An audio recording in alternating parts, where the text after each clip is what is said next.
Dubuque County Board of Supervisors, Monday, October 19th, 2020, 9 a.m. Being conducted via Zoom. Also in person, if anybody so chooses, on the Supervisors Chambers, 4th floor at the Courthouse. First item on the agenda is a work session with Houston Engineering to discuss watershed study. And we'll go to Eric Schmeckel to tee this up. So Eric, I'm gonna send it your way. Thanks, Chair Baker, and good morning. Thanks again for the time today, for scheduling us in for a little bit to talk some watershed work. As you all know, Dubuque County entered into a contract with Houston Engineering roughly 10 months ago in relationship to flood control structures and some of the data that we have been working with the city of Dubuque on a program called ACPF, Agricultural Conservation Planning Framework. The intent of this model is to look at all Dubuque County agricultural ground and come up with a targeted approach as it relates to flood control structures, water quality control structures, and so forth. We're nearing the tail end. I believe the existing contract with Houston Engineering is set to expire here at the end of the month. I know we did get, this was a 2-month extension from what previously was planned. And as you guys know, FEMA is the other partner in this project. So I talked with the Houston team a couple weeks ago, just on the progress and where things were at, and I thought it would be a good idea for them to present to you as it relates to the contract with the county and the workload associated within that contract, and then the next steps moving forward as we look to target some dollars in some of these larger structures that are, relating back to the flood control aspect. So Rachel Ohm and Drew Kessler, both from Houston Engineering, I know are logged in. They've got a short, I think 20-minute presentation on some of the results from the study.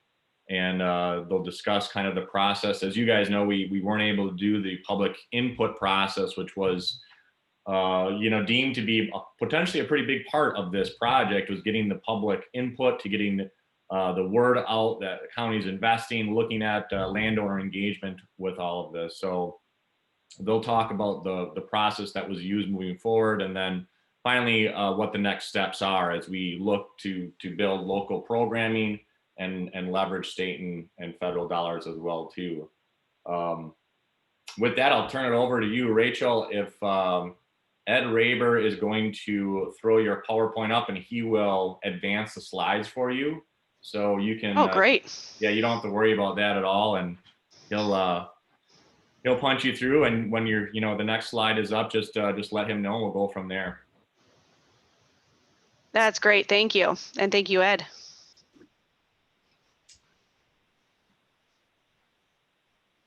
Always nice to have somebody at least relieve one potential technological hurdle on these Zoom meetings.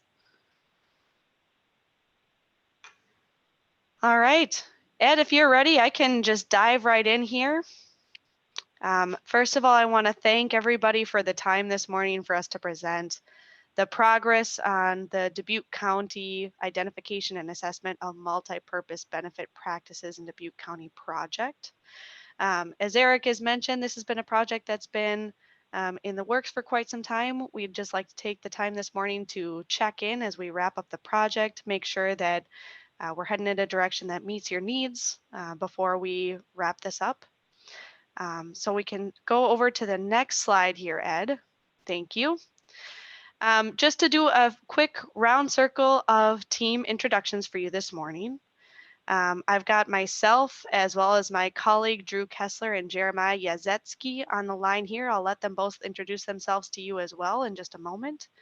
One team member that you are used to seeing on these Dubuque County calls, Rob Davis. Exciting news for him. He's transitioned over to iDolls, has accepted a position with them. His first day actually today. So we wish Rob all the best in his new endeavors, and would like to take the time this morning just to kind of go through the rest of the teams again, just to reacquaint you with the team on this project. My name again is Rachel Ohm. I'm a scientist with Houston Engineering. I focus primarily in watershed planning, and I'll be the point of contact for this project as we usher it through these final phases until it is all wrapped up. With that, I will turn it over to my colleague Drew Kessler to introduce himself, and then finally Jeremiah. So Drew. Hello, good to see everyone this morning. My name is Drew Kessler with Houston Engineering, as Rachel said. I'm a principal and project manager with the company. I lead our company's water quality service sector, and I am also our company's lead with PTM app, which is part of that technology integration within this project. We'll be hearing a little more about, so happy to plug in and help get this project completed for you guys. Thank you, Drew. And Jeremiah, if you'd introduce yourself. Yeah, well, all you people remember me from hopefully from the beginning of the project. I've been the technical lead on the project, worked with Rob throughout the entire process here. And I've been predominantly working through, and I will talk to you today a little bit about kind of how we did the practice selection based on water quality and water quantity. So. Great. The next item that we'll be discussing is just a brief project overview since it's been a few months since our last update. Then we'll go into conservation practice assessment, so a little bit more into the weeds about how we're using technology that Drew mentioned here to identify where are the best practices in the county to invest your dollars to support both your water quality as well as your flooding goals. Lastly, we'll wrap up with just some potential future applications. So next steps that you can use this information for to advance goals of the county. So Ed, we're ready for the next slide. So as a bit of a project overview, the overall purpose of this project is really to identify as well as to target the best conservation practices, both for peak flow reduction as well as water quality benefits.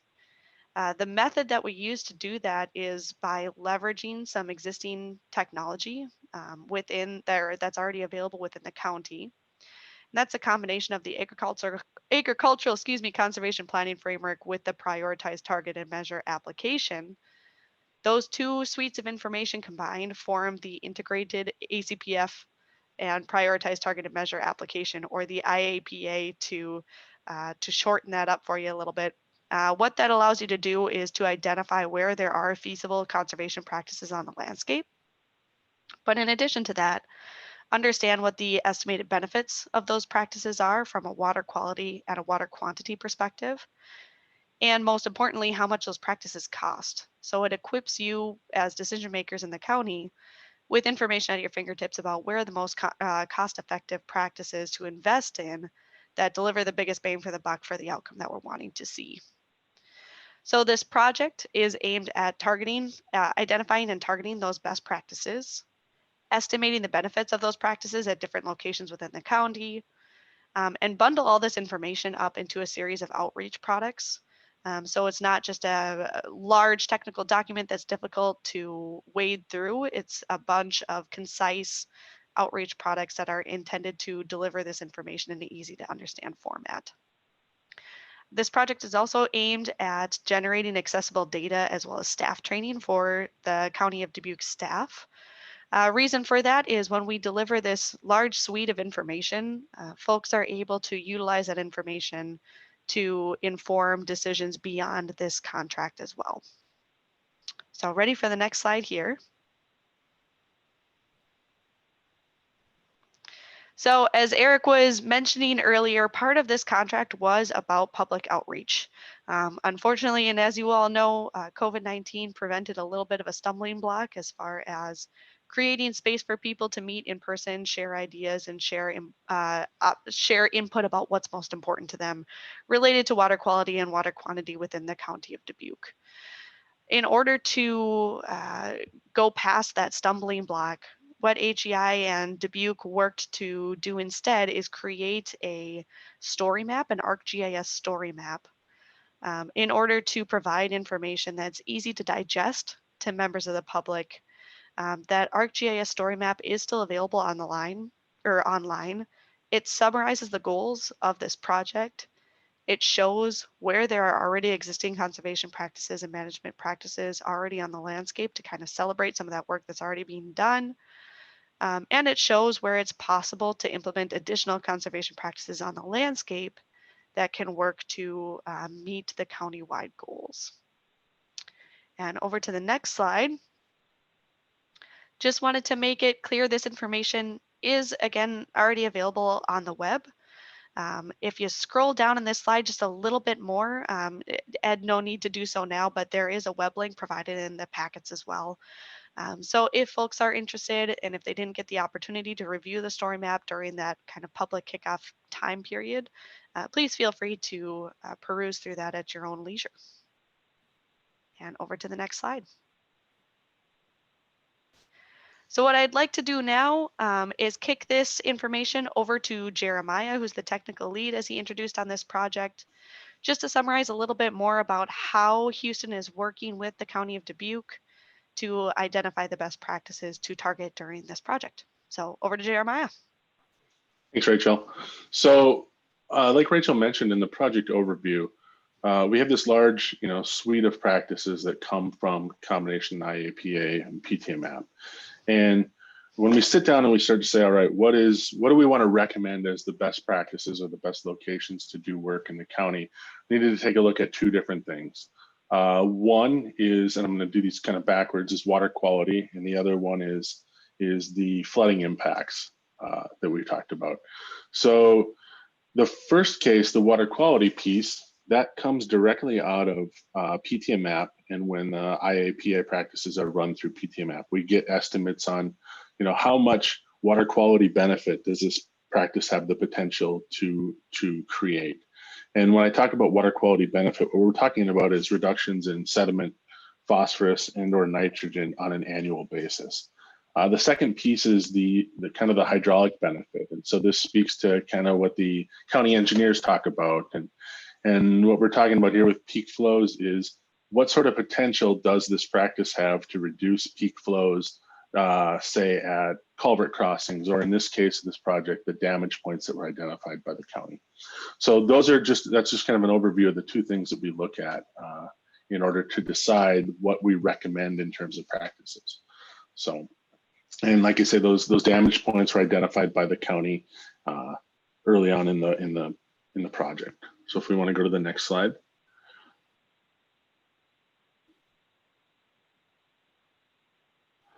So what comes out of this IAPA run is, if you look at the map in the upper left, this is the whole Little Macokota watershed, not just the highlighted part, the entire piece is. And if you were to kind of look in closely, you see dots and lines all over that map. So what comes out of this is a lot of potential practices. And so we kind of got a work cut out for us when we first get that initial data set on how are we going to come up with these thousands and thousands of opportunities and figure out what are the best ones. And that's kind of what I'm going to talk about. The map down on the right is an example of kind of what comes out of, so if you look at the top left and then go to the bottom right, that's kind of this transition of here's what we kind of start with, and then once we go to this narrowing down, here's what we end up with down on the bottom right. And what I'm going to talk about is kind of what that narrowing down process entails. So next slide, please. So, and then just to kind of reiterate here is, this is kind of what, if you were to zoom into some of those areas, this is what you'd be seeing. And so, like I said, these practices are both within PTMAP itself, we're assessing for sediment, nitrogen, and phosphorus and getting those cost effectivenesses. And Houston has to use a kind of a separate tool that we developed in conjunction with the Minnesota Soybean Research and Promotion Council here in Minnesota to kind of look at what the hydraulic benefit is, or that flooding or peak flow benefit. So next slide, please. And so when we talk about that flooding benefit, or that hydraulic benefit, if you take a look in the upper right corner, this is kind of what we're talking about. So this is a hydrograph. And so if you were to look at when a storm comes through and the water comes down a stretch of, say, the Little Macokota, you'd see the water raise and goes up and then it comes back down. And that's the hydrograph. And ideally, when it comes to looking at flooding issues or flood damage, you're kind of looking at what's marked there as a time targeted volume. So it's this peak flow.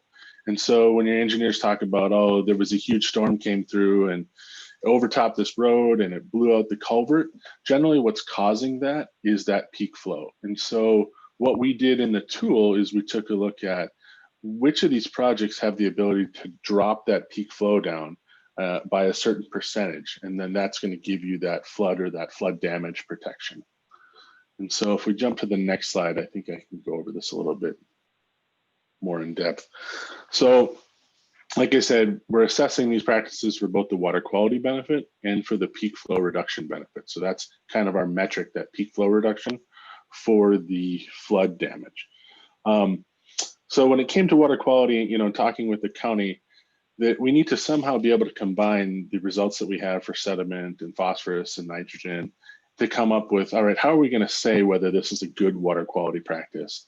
And what we kind of landed on through discussions with the county is that we're going to kind of look at it from a 75-25 perspective of, 75% of what we decide is good for the good practices based on sediment, and then the other 25 is based on nitrogen. And that nitrogen piece has a lot to do with the groundwater concerns in the county itself. And then from a flow reduction or a flood reduction potential, we needed to say, all right, well, what are we going to use for metrics when we look at a practice to say whether it's good or not? And these 4 bullet points kind of outline that. The first one is, how much water does the practice store? And so if you look at a lot of these practices in places like Iowa and in areas in the driftless, you're going to see that storing a large amount of water is going to give you kind of the biggest benefit at these damage points. Lots of times they'll go out and you can scatter a whole bunch of small practices throughout the county. But when you start to look at, what impact does that have way downstream, you might see little to no impact. And that's because that volume of water is so small that compared to the rest of the water that comes into that watershed and goes to that damage point, it's inconsequential effectively. And so that's why one of the metrics was, how much water can we store with this practice? And number 2, kind of related to that, is how much drainage area is going to the practice. And that's, we don't want to be identifying practices that have, a large drainage, a large storage volume, but very little water going to it. Kind of in line with that, that's the same thing with the 3rd bullet point, the volume to the practice. And then lastly, what we just talked about was what sort of peak flow reduction are we getting at those damage points? So that's kind of the 4 metrics that we use on the flood damage reduction piece.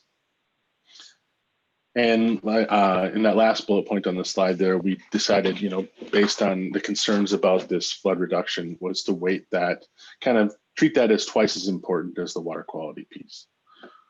So if you want to go to the next slide. I think Rachel is going to take over kind of how that transitions into these outreach products. Yeah, so just briefly going over some of how this information is bundled into outreach products. I mentioned we wanted to provide this in a kind of series of products that are easy to understand for people that are just picking up and using them, and can facilitate outreach with landowners as well to advance voluntary conservation and implementation efforts. So there are 3 different tiers of information that we're providing as part of deliverables to this product. Really kind of focused on the different users that might be using these outreach products. So implementation profiles, shown in the blue here. Think of it as essentially 4-page mini watershed plans. They summarize the characteristics of the watershed, where there are feasible conservation practices, and where those best practices are that are the most cost effective based on the goals of the county. The targeted conservation portfolio audience there may be more local water quality practitioners that are on the ground trying to advance implementation efforts. What that is a map and an associated table of the 100 best practices throughout a specific geographic area. The last one is a landowner information packet. And that's tailored more towards landowners and producers within the county. It's actually made at a individual field boundary scale and is delivered for the entirety of all agricultural fields within Dubuque County. They show information about each individual parcel. Next slide, Ed, if you'd be willing. So just to kind of show these three different pieces, again, the implementation profile is a bit like a mini watershed plan, and it shows some information about where practices are feasible and where the best practices are that are aimed at the county's goals. And this audience is more the general public. The next screen, or the next slide, please, Ed. This is a screenshot of an example targeted conservation portfolio. Again, this intended audience is more local water quality practitioners that would be pursuing implementation efforts, so they have information at their fingertips about what types of practices are available, how much they cost, and what kind of benefit they can expect from that investment. Next slide, please. And lastly, the landowner map showing practice opportunities. And again, this was completed for all farms within Dubuque County. It shows information on a farm basis about soil type and slope, whether or not there are existing BMPs on that or in that boundary based off of the 2016 Iowa BMP mapping project. Shows areas that are at highest risk for sediment loss and highlights areas where there are potential conservation practices. Next slide, Ed. And again, this is just showing and can be utilized as an outreach piece for discussions with landowners to show where potential conservation practices are located, but also which ones may be the best from a cost-benefit perspective, both for accruing water quality benefits downstream as well as based off of the landowner's bottom line as well. And for the next slide, I will pass the baton over to Drew to talk about how this information can also be used for future applications. Perfect. Thank you, Rachel. So the slides we just went through then encapsulate much of what will be delivered through the specific project we're working on. And as we close this thing out towards the end of the month here, there's going to be this handoff of basically the products you saw in these slides. So a report, some maps, and a lot of data, and then your staff are going to be going to work on using it. We wanted to just take a portion of the workshop presentation here to start teeing up some ideas of, okay, a contractor delivered all this stuff, what can you do with it next, right? So how do you put this to use? So high level overview here. I'm not going to go through all the bullets on the slide. There is a lot of opportunities now with this data to begin coordinating internally inside of the county with all the typical partners you're working with. Things like county engineering staff, county emergency, conservation boards, municipal staff, and then of course the Soil and Water Conservation District. So in our mind, as your staff get up to speed on this and begin using the data products that get delivered, it's an opportunity to further support coordination with your partners that you're working with on a day-to-day basis anyway. Next slide, please.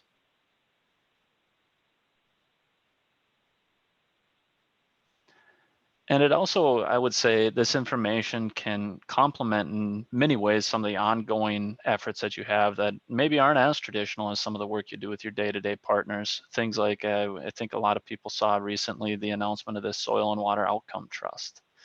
So I'll just pick that one out as an example, that outcome trust has a very specific means by which you can invest in conservation and then pay for an outcome. You know, in the instance of the data that's been developed that you guys have invested in, that can serve as a planning tool for you guys to weight how does that specific investment align with a county-wide priority in terms of flood damage reduction or water quality improvements. Or for instance, something like the TruTerra engine being delivered by Land O'Lakes. That engine, so far as I understand, can get right inside of a field and work with a farmer on a one-to-one basis, and even potentially begin the design process of a practice. What this data can hopefully help you weight against that with is if we zoom out from the field, how do we know that the activities on that field are aligning with priorities that we have as a county in terms of water quantity benefits and water quality benefits? So that'll jump forward to the next slide, please. Another thing that this information gets used for time and time again, wherever we've developed it, it's a great way of showing that you've done your due diligence in front of pursuing additional resources to implement conservation. So a lot of the pots of money you could consider going after these days want to have some sense that you've gone through a process to identify where you're going to work, what you're going to work on, and what those benefits might be after implementation. So you guys now have a wealth of data that can support future efforts to go after resources to get more implementation on the ground. That next slide, please. And then finally, there's some very specific opportunities that can come out of this, where you can go and engage specific partners for opportunities they might be interested in, things like wetland mitigation inside of flooding areas. So again, I'm not going to dive all the way into the details of each of these slides. These are really supposed to, just kind of get the mind churning a little bit now that this project is going to be delivered in the near future. How might it be picked up and continue to be used moving forward? So with that, next slide, please. And I think that's it. And I hope we finished with enough time here so you guys can ask us some questions if you have any. Okay, thank you. Questions, Supervisors McDonough and Wickham and/or?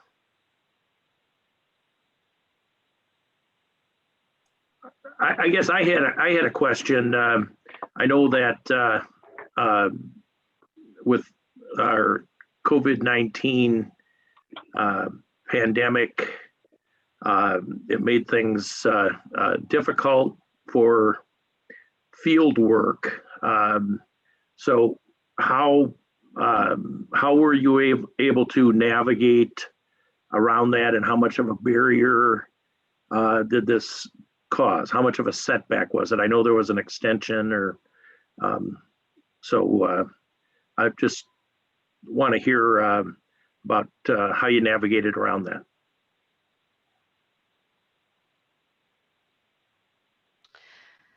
Yeah, so the field work from an HEI workload perspective, all of this information was utilizing geospatial information. So the field work wasn't a component of this project at all, actually. The item that was the most impacted from COVID-19 was instead the public outreach component from HEI's perspective. Okay. Yeah, when I said field work, I didn't mean in the field itself, but I didn't mean that literally. So, okay. Gotcha. Yep, the public outreach component was what got most impacted by that. In addition to trying to figure out other ways to engage the public, it's also making sure that we're engaging stakeholders and other project team members as well in an effective manner. So, how did you engage the public during the pandemic? Yeah, so what the public was involved was through the ArcGIS story map. Was used as the primary public engagement tool in lieu of the in-person face-to-face contact opportunities. Okay, and do we know, do we have data on how many folks were on that site, how many people we had outreach with? That information I do not have. I can jump in here, Rachel, too. I think, Great. and Drew might be able to chime in as well. I think because we are hosting it on our ARC server right now, I think we may be able to, don't quote me on this, but we may be able to go in and get some site traffic information. So I don't know that that would give us information about specific Dubuque County people, but it would just give us information about it. And I'll have to check with our GIS staff to see if those numbers are available. But that might be accessible. That's a good question. This is Eric. One of the tasks that we're working on currently right now within our county IT department, Nathan and Karen, is developing a watershed website, countywide watershed website. The ArcGIS story map will be included on that website here, Baker, for others to kind of start exploring and reviewing. Obviously, our the public input process, the intent there was to have it, have myself and Houston kind of give a presentation, gather feedback, have some maps, kind of an open house concept, with the county really taking the lead on it, and having a lot of our project partners involved. I know we've had internally, a few meetings talking about this project, but it's been difficult from a public aspect of how we, engage landowners, especially when that whole timeline was kind of the stay-at-home order, and so I'm not going to lie, it was difficult to try and work with the public and during that process. But I guess I'm looking at it now that Houston has completed a story map. We've got working on the website. This is, to me, an ongoing. I don't think we'll ever really stop with the public input process, I guess, and the engagement is really going to happen over the next several years. This is Supervisor McDonough, and I'd like to speak to that. Supervisor Baker, I appreciate your questions. I was thinking of the exact same. I'm not sure that Houston Engineering completed that part of our contract, honestly. A storyboard hosted on your Houston Engineering out of Minnesota, your website. I'd like to know what public kickoff was there, Rachel? I'm not aware of a public kickoff. I'm not aware of this being advertised, directed, noticed in any way that this was something that people could watch. And a storyboard to me is, I guess, not some other slides that are difficult to understand for, I think, the layperson. A storyboard, I think, would get into a story, narrative, an example to, highlight. And you do have video on your website generally. I'm disappointed, honestly. I would have expected something much more robust when we go to the premier, premier folks in your profession. So, I understand the contract ends at the end of this month, but I don't have glowing feelings about this. So, the public input piece, I think, is shaky, and that leaves all of that work then on us, which is difficult. When you look at stakeholders, you're not looking at teams of stakeholders. You're looking at departments with maybe one person to do some of this work. So I'd like to have us address in a more aggressive way what we're going to do about a public kickoff. And do you have a YouTube capacity to make some video that goes along with the storyboard? Something. And then I also would like to look at slide 15 and slide 19 in detail. I know that Jeremiah or Drew kind of skipped it over, not wanting to look in the detail, but I would like to. So let's, if we can, go to those slides and pull them up. I'd like to see some examples of what you're actually thinking we're reporting to our neighbors. So, let's make that data big. Is that actually an example from Dubuque County? Previously, when I've asked for specifics, from the previous gentleman, I've gotten kickouts from things in Minnesota. So can we look at that specifically and show us, like I don't know, which I'm a novice, what it is and what it is you think you're targeting and how that's going to relate to the landowner? Certainly, I can handle this question. So if you look at these maps right here, these are from Dubuque County. So if you look at the inset on the bottom right, this is actual data from your project. Well, but the data is not legible in any way. Do you have the ability to show us what it is we're supposed to be seeing there? What do the purple dots mean? Yeah, if we can zoom in on the presentation, I don't have control over that.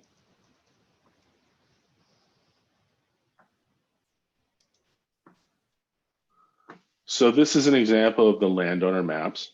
And if we look at the legends are showing the colored polygons themselves are the actual practices that came out of the ACPF process. And then the dots that are on them, both on the map on the left and the map on the right, are scaled indications of the actual potential benefit that comes out of that process. And so the one on the left is indicating the nitrogen reduction in pounds per year. And the one on the right is showing the cost benefit related to that. So I go back, I don't see cost benefit. You have to walk through this with me. so the dots, the pink dots, the legend says total nitrogen reduction cost at BMP. And so the units on that is cost per pound per year. So that's kind of that cost benefit metric that we've been looking at in terms of telling whether or not a practice is more beneficial than another one. So in short, larger dots means better cost benefit. And the stars mean The star doing something. is the current, I think that might be current BMPs. Well, I don't know. So the stars mean something, and if that's the landowner's current usage in this particular example, it looks like the landowner maybe is spot on with what we want them to do. We're just encouraging more of what they're doing. Is that right? Sure. And like I said, this is just one, there are these maps for every single landowner parcel Right. generated in the county. And in this particular map we have before us, what is it that you're suggesting that they do? Add grass waterways? Is that what I understand? Well, this is not necessarily a suggestion. This is separate from the recommended piece.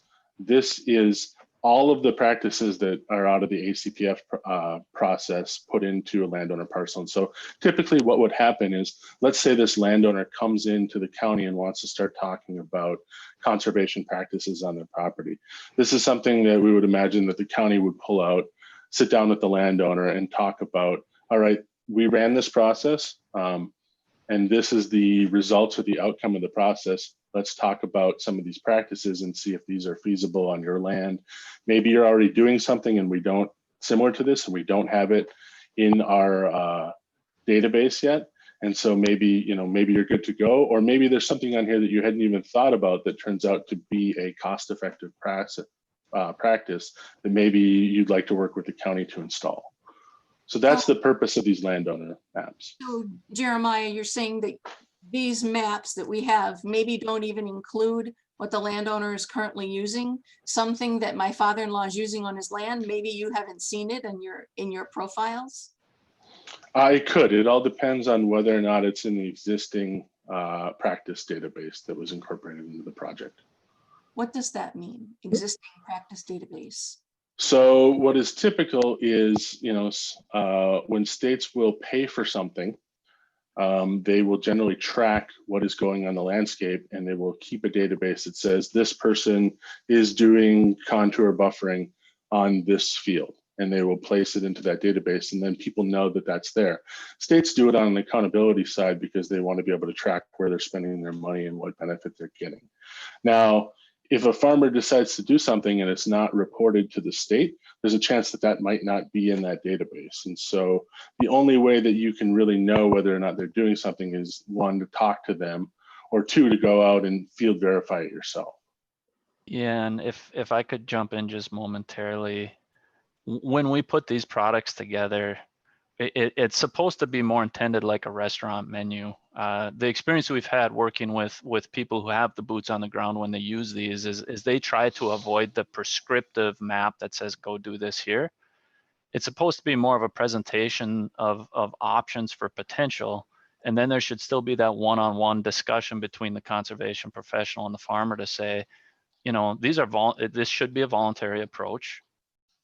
Here are some options we see may be beneficial downstream. Do any of these fit into your operation? And by the way, we'll acknowledge right away, you might already be doing some of these because our satellite data doesn't know everything that's happening on your operation. Yeah, and if I could jump in just for one additional thing, Drew's comments are perfect, that it is intended to just be a supplemental piece of information to guide these landowner conversations. And each of these fields that are summarized also come with a bit of introductory text. It's about 2 pages, just kind of summarizing what's included in each of these maps. So it's a little bit less confusing once you just open up a page document. And it's actually a series of 10 maps that tell a full story. So that first, one of the maps that you mentioned in your questions was about existing conservation practices. So that does summarize where are there potential practices that are already implemented on a particular farm boundary, as summarized by the 2016 Iowa State BMP mapping project. So it is just to the best available knowledge. There may be some more DIY projects that are already on the landscape that, again, LiDAR can't pick up or wasn't mapped by that mapping project, but the series of the 10 maps is intended to summarize where is the field, what existing practices are there, what's the estimated erosion loss potential of the field, where are there feasible practices that could be implemented, and where are those potential best conservation practices based off of cost efficiency. So it's intended to tell that full story. Right. And when I looked at the summary that was given to me from a landowner's plot in Minnesota, the technology, the 2-page summary that you referenced I ran that through, readability scoring, and it was college level to read your 2-page presentation and summary. So I had asked the gentleman we were working with previously to have that rewritten and, really bring that down to, I understand that we've got a little bit of alphabet soup going on. You need to know what the acronyms mean. Mm-hmm. I have trouble with that, but I understand these are intended to be technical documents. But when you introduce something and you're not introducing it with the final customer in mind, in this case, my neighbors and my family, that's concerning. So, I am hoping that that greater readability cover is what's coming here, and that was not lost in translation with change in personnel. I think that that's a very important thing for you, to acknowledging, obviously, these documents are going to be given eventually by county staff in conversation with individual landowners. Yes. And I did work with Rob on ensuring that the cover page was as easy to understand as possible. That really got a bunch of attention as we were developing this component of a deliverable, was making sure that the cover page told a story without being technical. Right, because it needs to be the story, Mm-hmm. right? Yes, So, I agree. What services are you going to continue to offer to us to train our new staff that come on board through the Soil and Water District? We're going to have some new hires. Yeah. So, sorry, Drew, were you wanting to? If you got it, go ahead, Rachel, no problem. No, go right ahead. So we still, under our contract, we have 50 hours of technical services that are open to your staff to use. That is going to be paired with an additional deliverable, which is was going to be a face-to-face training. I'm guessing it's going to be virtual at this point, just the way it works, but we are going to set up a training where we hand over the products. We spend time training the staff on how to use those. And then Eric, correct me if I get any of this wrong, the idea would be we would hold those 50 hours. So after they get a chance to digest and use it, they can come back to us and get help. I do want to, if there is continued concern, I want to back up just a little bit because we didn't touch on this yet, if you'll allow me. If there's continued concern over the rigor in our public engagement, I want to just let you know right now, Houston Engineering is committed to doing a good delivery of this contract. And we can have that conversation and figure out how to make it work. Right, and I'm only giving you the high level as I'm aware, but I assume that my knowledge base is going to relate to others. So, Yes. I can have that conversation again with Eric in our team as well to see how that can be. What else can we do to ensure that there's been public awareness and the public kickoff? Perfect. This is Supervisor Baker. I did have a couple of questions. One of them I think will be for Eric Schmeckel, but the first one, the GIS or Geographic Information System mapping that Houston uses, how current is it? Is it up to date? Because there's, there's different, some of this stuff could be years old. How do you know that we have current information on your GIS system? For whoever wants to answer. Well, I can take that one. The data that we're using right now that Houston was able to use is the most current LiDAR maps that were made for Dubuque County. These maps are not, I'm not sure exactly what year the aerial photography was flown. I'd have to go back and look at that. It's just the most, it's the most recent data that's available for Dubuque. Now I know I was told last year that NRCS was supposedly going to be flying to Dubuque County to get new information as it relates to the LiDAR data and plug the new information in. That's something that we can look at and how that would overlay with the existing work. I don't know if you guys have done that, Drew, or if you are updating aerial photography with LiDAR. I see Jeff Miller had just commented, looks like more likely 2016. So I'm not exactly sure when more recent data would be ongoing. That would be a good question and topic of discussion for the GIS training. I had reached out to Jeff to make sure we went through one training with the city of Dubuque and Houston's team probably about a year ago now.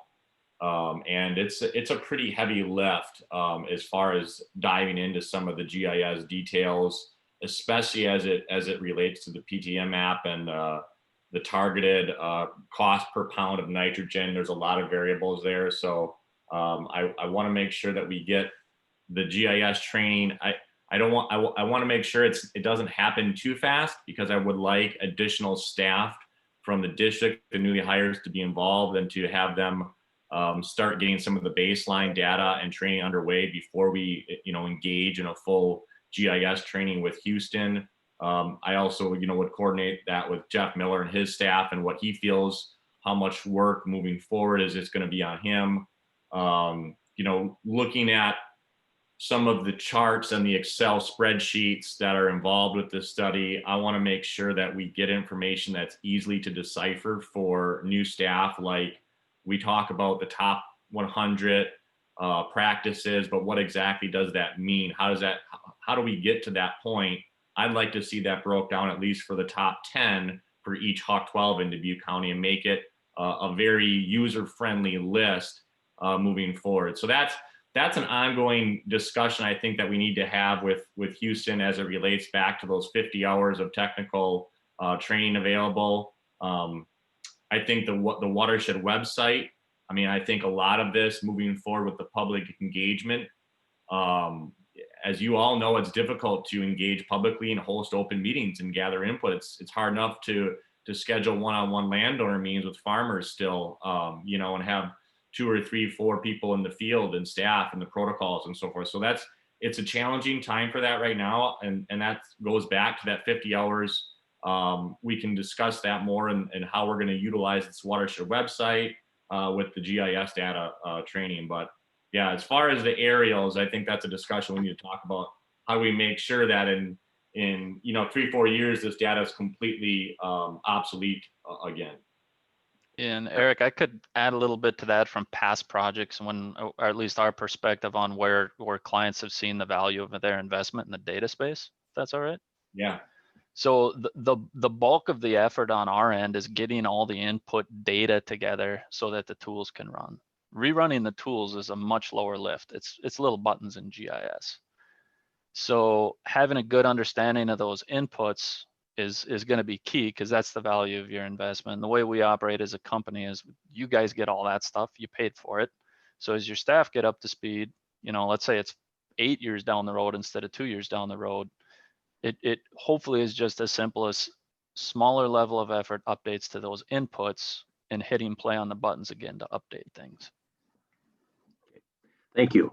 I had another question then, Eric. How, the GIS data, if Jeff Miller says it's 2016, then I believe that. He's our expert.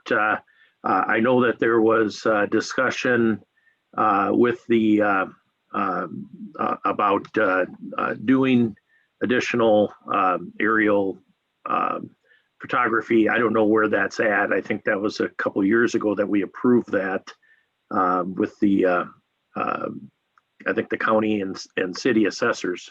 But Mike, if we don't control then what how current that data is, but big flooding events like in September of 2019 can change the landscape. And then we have progressive farmers like Eric Miller in the Cascade area that my guess is in the last 4 years, his methods have changed dramatically, and we may not have that. So I guess, is that a challenge to try to keep up with folks that are doing trying to do the right thing, such as the Millers? How do we keep up with that? So at some point, I guess what I'm saying is we need boots on the ground. And how is this data going to help your new staff and you for when they strap their boots on and get out there, because it can't all be done virtually. I'm kind of making a statement and a question for Eric Schmeckel. Yeah, it's a good question. It's something that I have struggled. I think it's been a challenge keeping a concise online database of existing farms in Dubuque County that we can track improvements, we can track projects as they happen over time. It's really because of PII laws and other things, it's something that's been difficult even from an NRCS federal or state level that I don't believe is done right now. It's something that I think moving forward, and this would go back, I think, to Jeff Miller and his crew. As you know, this is a lot of what we're talking about. Not necessarily website work, but GIS data is how we're going to be tracking improvements and projects and so forth, utilizing this data and then incorporating projects that are happening in the ground. So more and more data that we can get delivered, that we can keep track of, and that we can have an ongoing database in our GIS system, I think, is the conversation that needs to take place to make sure that's happening. And just for my last question, at least on this part, Eric, over the years, there have been a lot of nice studies done. We get a nice spiral bound document, gets put on the shelf, and 10 or 15 years later, somebody recycles it. How do we keep what we're doing here from falling into the recycling bin in 10 or 15 years? Yeah, that's a great question. And it's something that as we developed a watershed management plan for Catfish Creek, back in 2015, that exactly that. It's a 300-page document that talks about, all the different scenarios and things that can take place. It's a loaded question because I think there's multiple answers to it as far as making sure we don't just let that sit on a shelf and it goes to waste. As the watershed world, farming, agriculture, it's an evolving business. You can look at every Dubuque County farm and look at it as it's a business, and it needs a business plan, and we need to help work and coordinate together on those business plans for all farmers. How do we track that? Where do we go with all this information?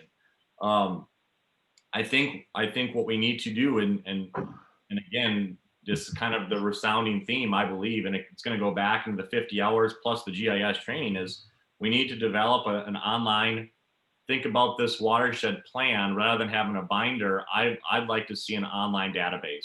I'd like to see an online website that is consistently kept up, 24/7, 365, so that we have information when the county looks at it. As we update our plan, we're updating the database and we're moving forward with that. And maybe that's a conversation we need to have, throughout the county and with staff on how are we going to actually do this. We know we're going to have some additional boots in the ground working with farmers on the engagement side of things and actually making things happen in the land.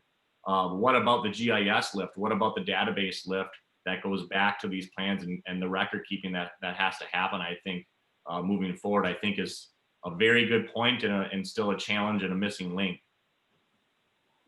Thank you. Supervisors McDonough, Wickham, any additional questions? I have a question or two. Can you hear me? Yes, go ahead. Good. First time I spoke today, so I want to make sure I was able to be heard.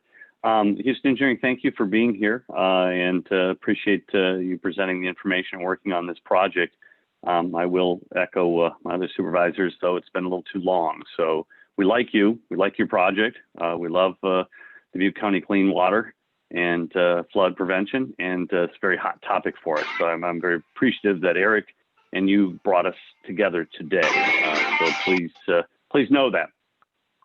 My question is probably more on, the implementation side. I think I get the high level piece. We've gone over that, and it seems good. And we've got tens of thousands of parcels, and we've got a lot of data that can, analyze nutrient reduction, value of this, best management practices. But my question is more on the, specific application. So if one of you three could put yourself in one of our new agronomists' role, and they basically come on board, give me just how they would use the information and the data and the reports that you've assembled for us. How would they use that in engaging farmers? And let's hypothetically say engaging them in either the land trust through the Soybean Association or through Terra, or if it's a specific structural program we're trying to do. Just give me a high level, 1 minute, what would they use your data for? How would they do that? Sure. So high level in a minute, this information allows them to kind of identify where to start outreach efforts first.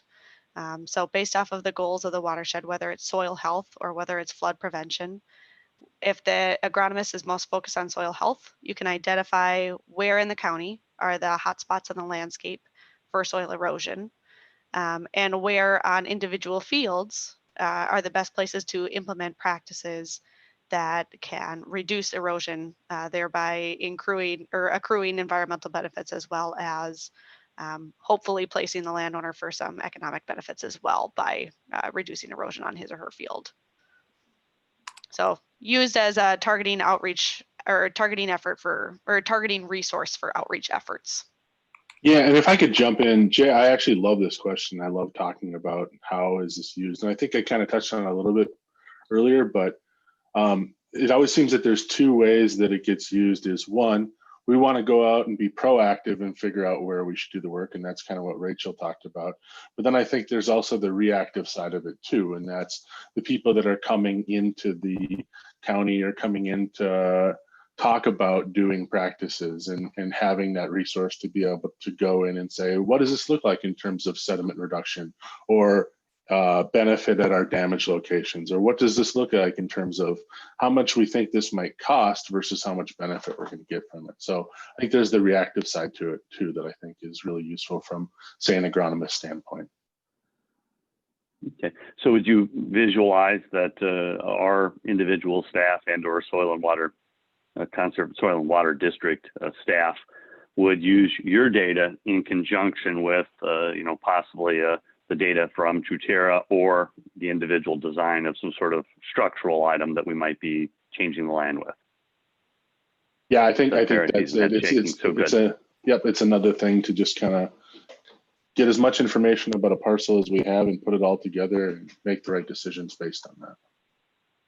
Okay, and this might be a tougher question, but in your experience working with other local governments, is it better to start with the priority areas and go to those landowners, those top 100 or however many you have as far as priority areas? Or is it better to work with the Coalition of the Willing, those that walk to your door and say, I'm interested, I've got some land, I want to do practices?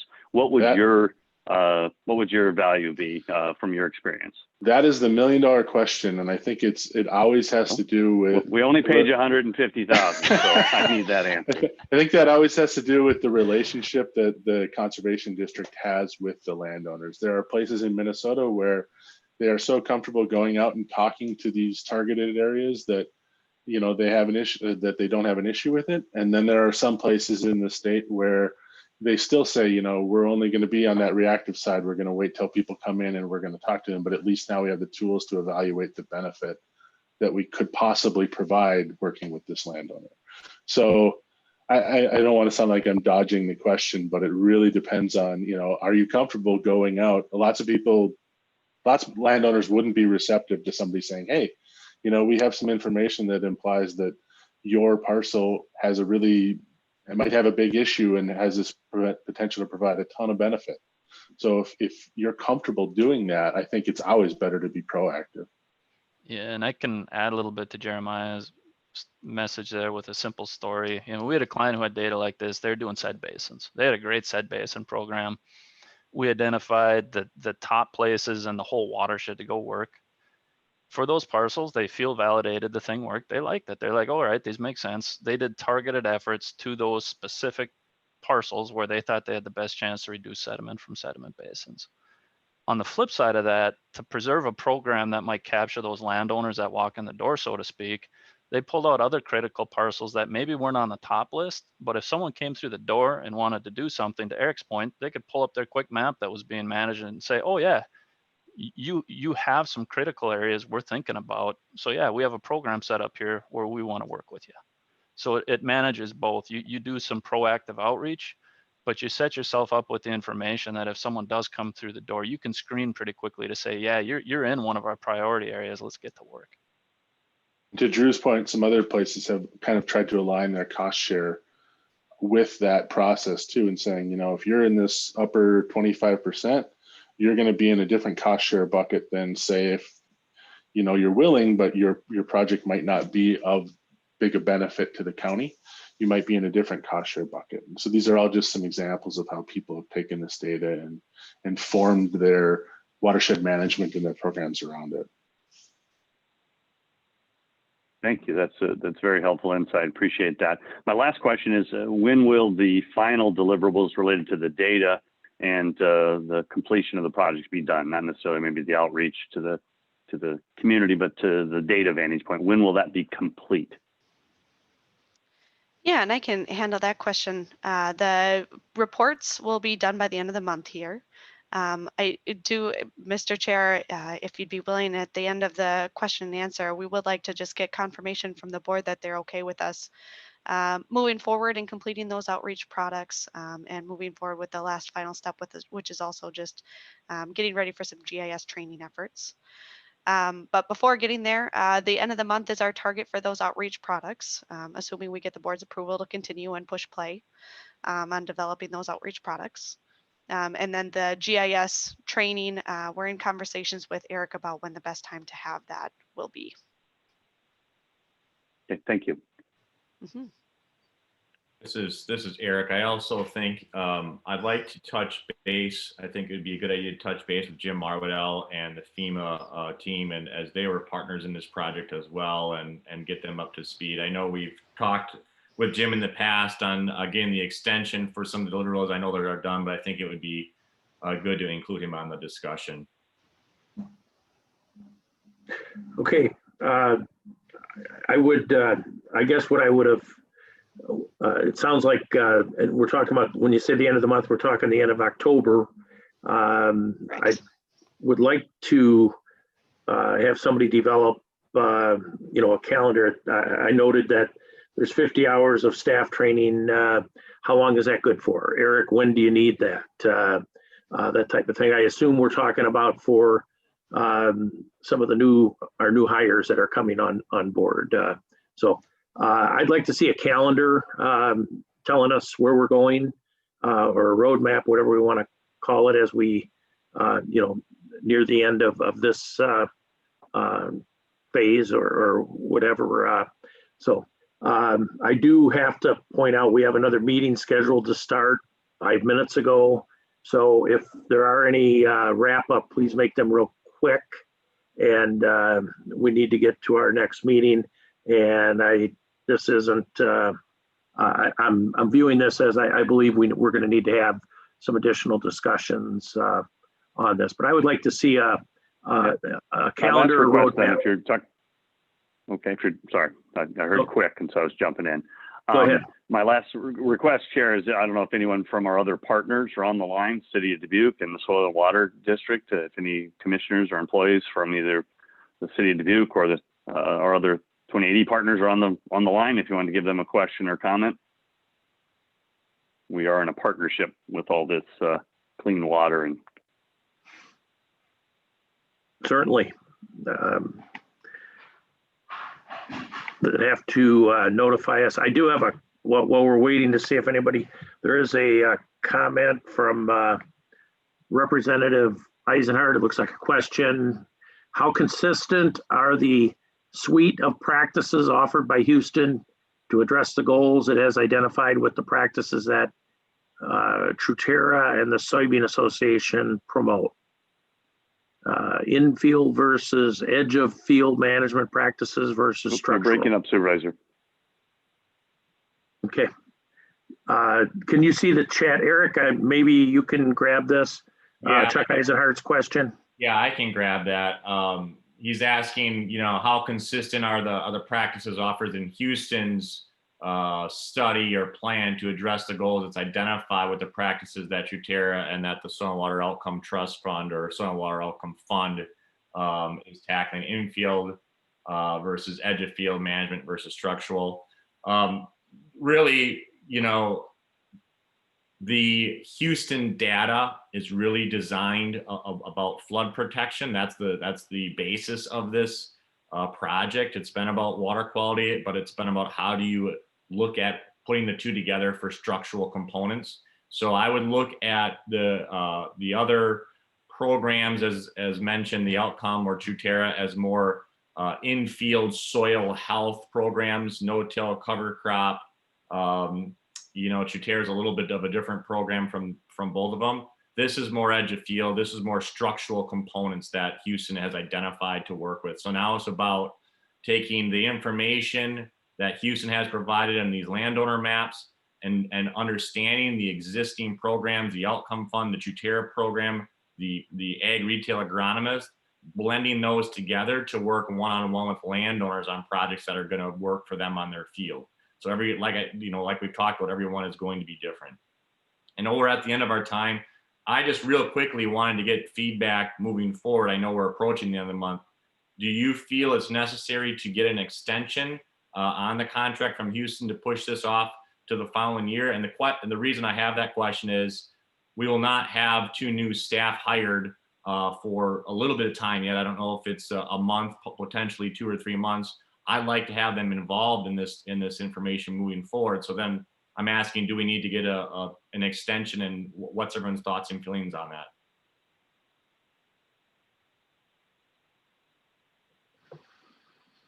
Not sure who that question was. You broke up at the end, Eric. Was that question to the supervisors?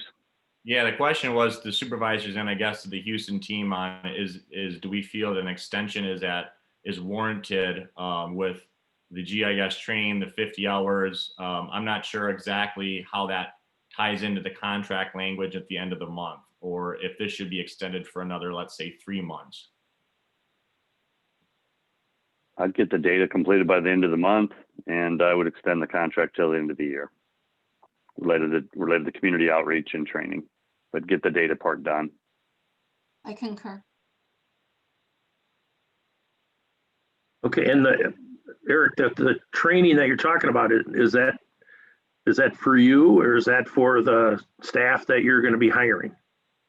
That would be for both, along with Jeff Miller and anyone that he sees relevant to being at that training, and potentially some of our 2080. Our partners as well. Our partners, correct. 2080 partners for sure. Okay, so you may want to look at going longer than that, because we don't have any boots on the ground people in place yet, right? No, you're still hiring. Right, and that's why I'm wondering. I guess it's a question for Houston. Let's say we finish the deliverables, the inputs by the end of the month. Is it an issue to extend the training, the 50 hours of service into, let's say, 2021? If that Not a needs problem. And Eric, I'd like you to make a recommendation to us and bring that back to us. Okay. Thank you. I think we had 2 supervisors concur, Supervisor Baker. So I don't, unless Supervisor McDonough wants to change. I mean, I think we were pretty clear in the directions. Right, I would like to see this be done by the end of the year. Okay, yeah, that's fine. So would I was more- Let's go. We waited long enough. Let's go. Come on. well, again, my question is who will be the recipient of the training if we don't have people hired? So, but We have our 2080 partners. It's a good question. We got Eric. We have our 2080 partners. We've got the GIS team. We've got soil and water commissioners and or district employees. You know, we've got other technical people if we wanted to bring them on board. So they've been waiting in there, and City of Dubuque's been doing this for what, 2-3 years already? Somewhere in that. So yeah, so maybe a year. So they're already ahead of us. So I just, you know, this program is good. It's just been taking longer than it should, in my opinion. I think we just need to get the data and get the people in place so that we can move forward with changing the soil and changing the water. That's the ultimate goal. We're also going to be coming back into budget time, Eric. So I would like to see this be concluded, but I also expect the things we discussed to be addressed. And those should be able to be loose ends that are cleared up. You know, maybe a video or two or a presentation or two linked to the yet to be determined website. It's go time. Okay, thank you to my counterparts. We'll move forward. Any other questions? Time for us to move into our next phase of our meeting here. So thank you from Houston Engineering and Eric Schmeckel, thank you. And we're going to transition to the next phase of our meeting here. So thank you. do either of my Thank you all. counterparts need a brief recess or should we plow forward? I'm good. Okay, well, if we do need one, just give me the high sign. So, all right, next up on our agenda, work session to discuss COVID-related issues. So we will go to Patrice Lambert, the director of the Dubuque County Health Department. And Patrice, I'll turn it over to you. Okay, good morning. Can you hear me okay? Yes, good morning. And we can hear you just fine. Okay, good. Thank you. And I do need to inform you that Stacy Killian will not be present today, nor will Tom Beschen. And I believe Tom Berger might be able to join us. So to start out with that then, I just wanted to give you another real quick update as of this morning of where Dubuque County stands with our COVID-19. We have in Dubuque County 34,244 individuals tested. Out of that number, we have 4,631 individuals that have tested positive. Out of that number, we have 2,900 individuals who have recovered. And unfortunately, we are at 52 deaths for Dubuque County. Our 14-day average positivity rate is 14.1. We have 3 long-term care facilities that are considered in an outbreak mode. Mercy One Dyersville Senior Care have 33 individuals that have tested positive. 20 of those individuals have recovered. Crest, we have 19 individuals that have tested positive. 16 of those individuals have recovered. And our newest long-term outbreak care facility is Luther Manor. They have 7 positive cases, and none of those individuals have recovered. We do also have, it's a 2-day report with our hospitalizations. Dubuque was reporting 30 individuals hospitalized over the weekend. The incident management team does have our incident command team with our incident management team this afternoon. So we will be discussing those hospitalizations. In Dubuque County, our positive rates are still in that 18 to 40-year-old age range with 47%, followed by our 41 to 60-year-olds at 25%. Out of our total positives, we're still seeing 61% that are showing symptoms. We continue to have 2 of our test Iowa sites in Dubuque, our Epic Health and our Grand River. Hy-Vee and Hardix is still doing free testing as well.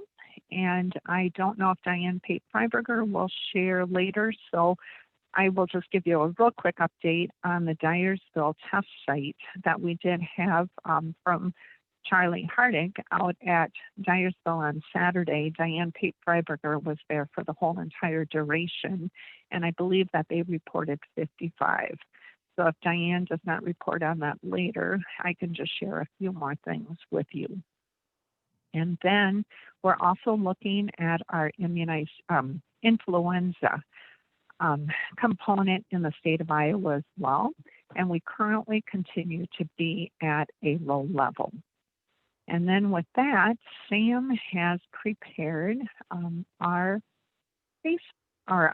slide or a PowerPoint. I'm sorry, I'm trying to maneuver all of these tabs on my computer. But Sam, can you put on our PowerPoint, please? And we'll go through that real quickly.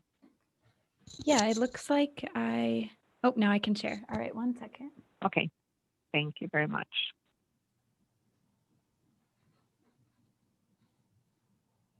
Okay, and this we're just going to go through a little bit quickly because this is information from last week. As you looked at the White House Task Force report, you did see that Dubuque and Dubuque County were still considered in that red zone capacity. And if you look on the right-hand side, you can see that Iowa was ranked 7 in the national ranking of the new cases per.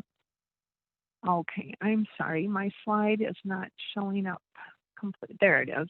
Okay. Iowa ranks or remains in the red zone, ranking 7th in the national. Okay, Sam, can you do the next? Okay, and then again, as far as our national ranking of deaths last week, we were ranked in the 12th. And as you can see in the right-hand corner, Dubuque County does have our 52 deaths, and all of those deaths are above the age of 50 as of now. So Sam, can you go to the next? Okay, and this is just another slide showing you with a White House report that the city of Dubuque and Dubuque County are still considered in the red zone for the state of Iowa report. And Sam, the next one. Okay, Sam did this morning. We have a few slides on this to show you. This is just an update of all of the cases with the zip codes in the county of Dubuque. And then Sam, the next one. And this is a slide of the percent of the positive cases per zip code based on population as of today. And then Sam, the next one. And then this is a comparison of the positive cases from last week to this week. And it'll show you the barcode of each. We did have a few such as Bernard, Worthington, Zwingle, and Luxembourg that had less than 5. And I'm sorry, Epworth and Bankston as well for less than 5 of a change since last week. And then Sam, the next one. And this this is brand new as well. Sam was able to get this off of the Domo. And this is our total recovered cases per zip code as of today. So as you can see, Luxembourg was less than 5. And then Sam went all the way down to, the city of Dubuque that we've had 384 cases that have recovered. But then Sam, the next one will show the comparison. So this slide then presents all of the positive cases with those individuals that have recovered per zip code. And then Sam, the next one. Okay, and Sam, can you make that smaller? Well, here, I can pull up. Patrice, Dave Baker, you had said Dubuque it was on one of the previous slides, 320 some, but that was Dubuque 52003, I believe. Yeah, okay, because yeah, we got was. 52001, 52002, and 52003. 52003 is the west and southwest side of Dubuque and Key West and etc. Yes, that's correct. Okay, and then Sam, can you go back to the mitigation? Okay, and I don't know why mine is just cutting off. I can't, oh, here, I'll just read it from this one. Okay, moving forward with the mitigation strategies. Again, there are simple, easy steps to follow with our mitigation, and that is to continue to wear a mask, wash your hands, stay at home if you're ill. And then we did have the question, well, what new strategies are you going to do now that we're seeing our numbers increase? So the incident management team, as you're aware, we have been in conversation with some of our mayors in the county. We will be doing a presentation to our Dyersville City Council this evening. And as you know as well, we share all of this information to our city clerks and our mayors as soon as we're finished with this meeting. And they will get the same exact data that you're getting this morning so that they can look at it more with a fine-tooth comb. But what we're going to be asking, since there's not a mandate for masks in the county, we will be asking each of the city council members if they would consider a mask mandate in their town, if at all possible. Because we know that all of these mitigation strategies have to go hand in hand. Just wearing a mask won't solve our problem. We have to do all of the others, such as maintaining our 6 feet from each other, reducing our amount of people in our gatherings as much as we can, washing our hands as much as we can. And again, we cannot stress enough staying at home if you are ill. And that involves going to school, going to work, going out to the grocery store, whatever the case may be. If we can reduce, our shopping trips to a minimal amount, then that is better than anything. But we again know that we have to do all of these mitigation strategies hand by hand. So again, this is one of our new strategies that the incident management team will be doing. Sam and Tom Berger and I, again, will be presenting at the Dyersville City Council this evening. We have talked, as I said, with a few of our mayors, and we do update our city clerks and our mayors with this information as soon as we're finished with each of the Board of Supervisors meetings. Our other strategies that are listed here, we did review these last week, but I will just go through them quickly. We are utilizing our zip code data to all of our towns. We're trying to keep them informed as well with all of the new free COVID testing opportunities that are available in Dubuque County. We're just helping them see where the availability of the influenza vaccine opportunities are in Dubuque County. Again, we're encouraging people to prepare for the cold. We know that many articles and scientists have told us that the next 3 months might be our most difficult 3 months because of the influenza. As you can recall, last year our COVID cases really didn't start until March, and influenza season was pretty much finished or getting close to finish at the time that the COVID arrived. So now we are being presented in the next 3 or 4 months with having COVID as well as influenza being present in Dubuque County.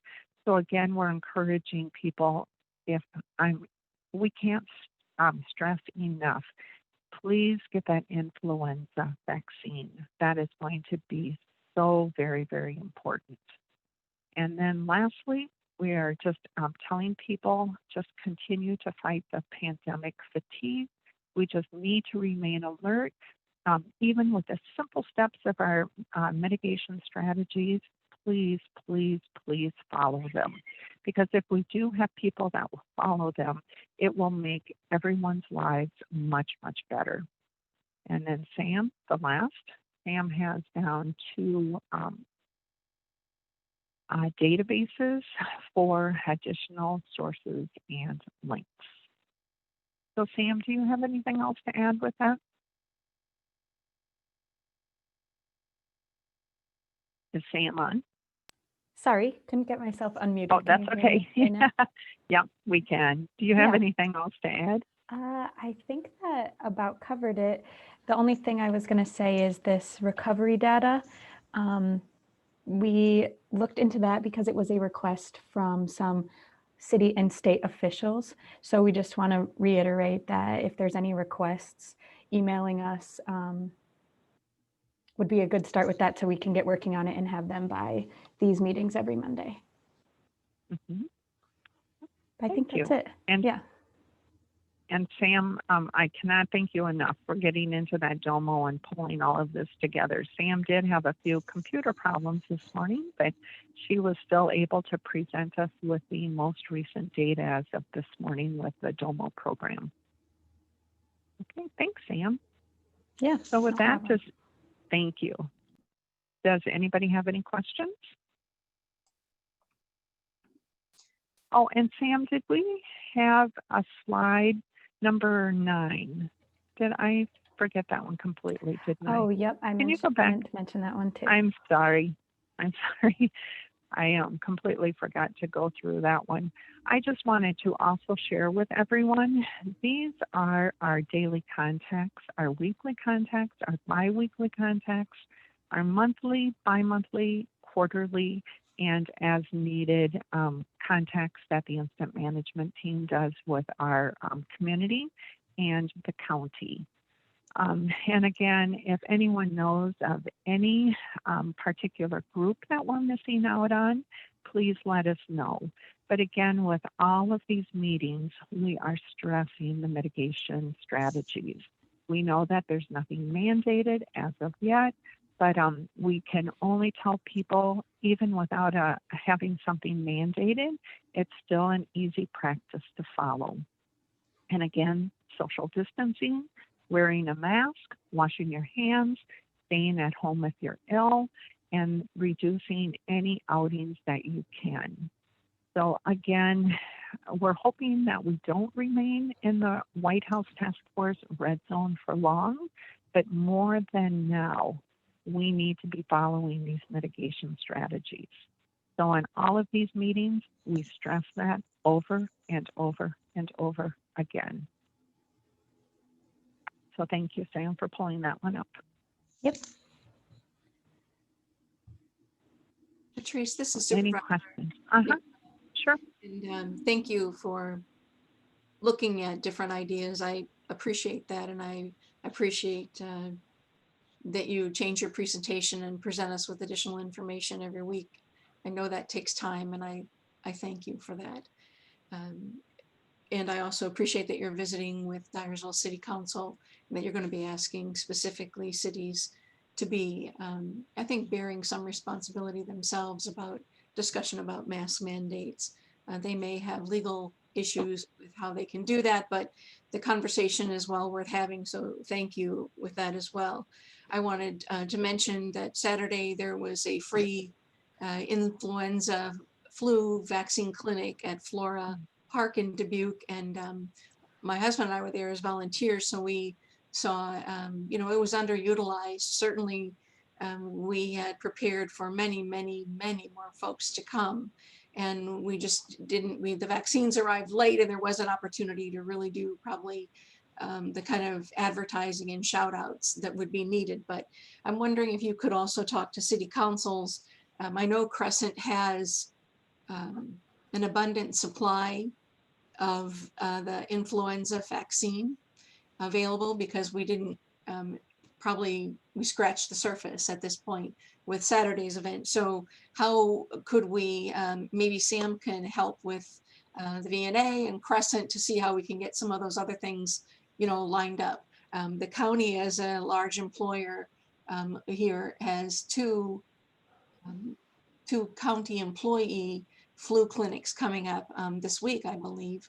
So that's a great step forward, but just pointing out that there is, I think, in this community, influenza vaccine available for, not for the senior vaccine, which I understand is much stronger, but certainly for the everyday vaccine for those of us who are, or who like to call ourselves middle-aged. So, and we also have a shortage at this time in getting the influenza vaccine for the kiddos. That's a problem. I know my granddaughter is scheduled into mid-November with her pediatrician, and that's concerning.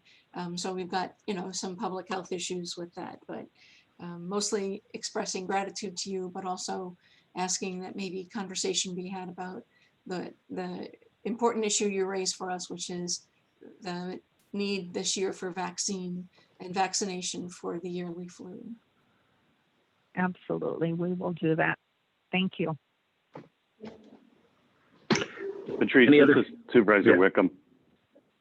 My question is, I'm also glad that you're going out to the local governments in the county. What are those meetings going to look like? Is it going to be a hard ask for a mask mandate resolution? Is it just we're here as a resource? What do you plan to present or discuss at those meetings, and then how can we help? Sure. What we're planning on doing is sharing the data that is specific for them of what we had showed on the slide presentation this morning, that they can zero in and see how many total cases that they've had, and then also looking at the number that have recovered from their town or their zip code area. And then we'll also be stressing that mitigation strategy chart. And we will be stressing wearing masks, whether, the councils will have to make their own final decision. But even if they're going to highly recommend it, or as someone had said, legally, will they have to look at their council if they wish to go to mandating the masks in their town? Whatever the case may be, we will be here to provide any additional resources that they would need to move ahead on any of this. And again, as Supervisor McDonough just mentioned, if they do have questions about influenza, because we will be stressing that influenza vaccination, we will surely reach out and see if we can't assist in getting, maybe even a clinic or a drive-through clinic with an influenza site in their town if they wish.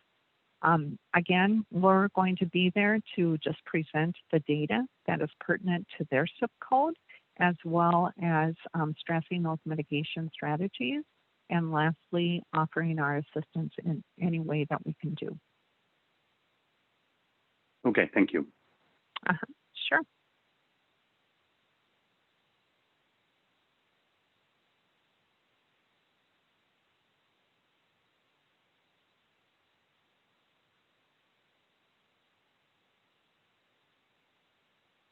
I believe you're muted. Oh, am I muted? No, I am. Thank you. Thanks, Supervisor Wickham. I'm sorry. I was talking away here and had myself muted. Okay. Any other questions for Patrice? And Patrice, do you have anything else to add? No, I do not. Thank you. Any other questions for Patrice? Okay, we'll move forward on the agenda. Next up would be Tammy Freiberger with our Sunnycrest administrator update. Hi, everybody. Hi, Tammy. Hopefully you can hear me through the PPE. I wear it always because I don't know when I'm going to get called away. So it's better for me to keep it on. I am happy to report our review for today.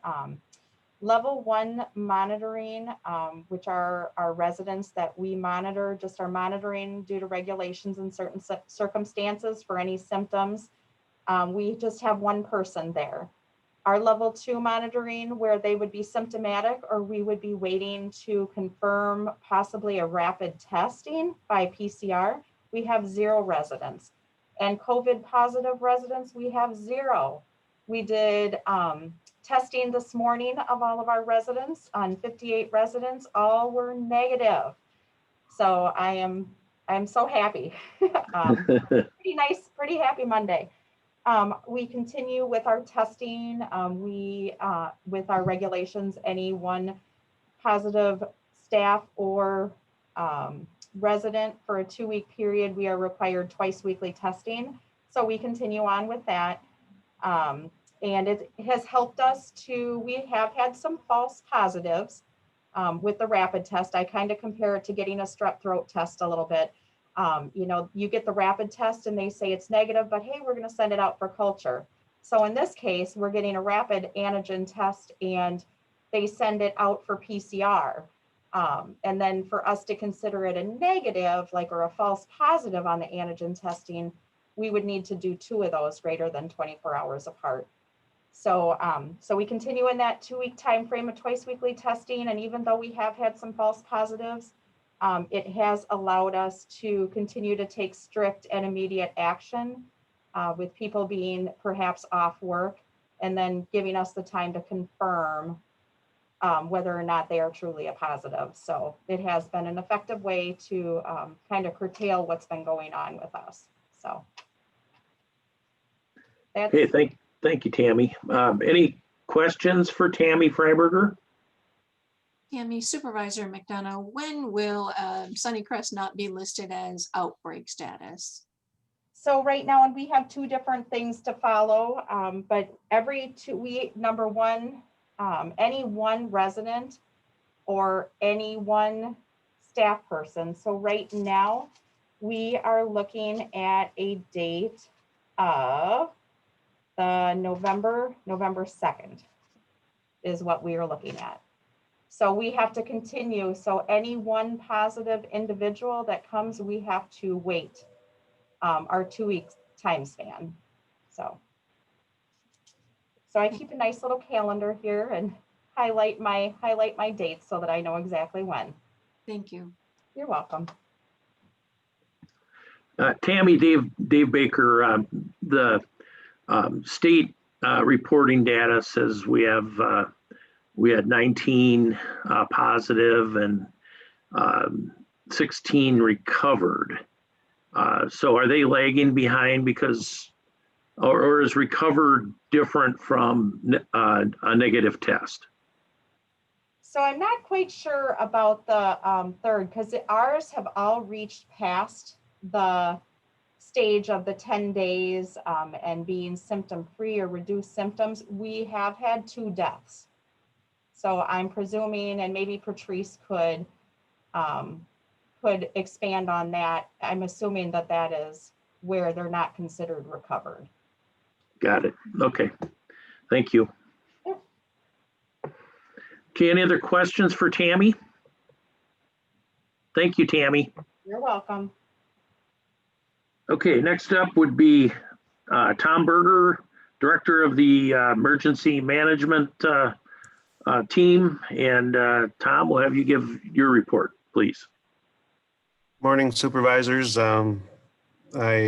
One thing to report for sure is we did take delivery of almost 15,000 cloth masks last week. That was for a special allocation for the school districts requested by the superintendents, and that covers both public and parochial. So arrangements have been made to get them out to them this week. They are the adult cloth masks for their use, direct from the state. And we're hoping that sometime soon they're going to open up for pediatric masks for the schools too. So hopefully that'll be coming here soon, and we'll get them out to them.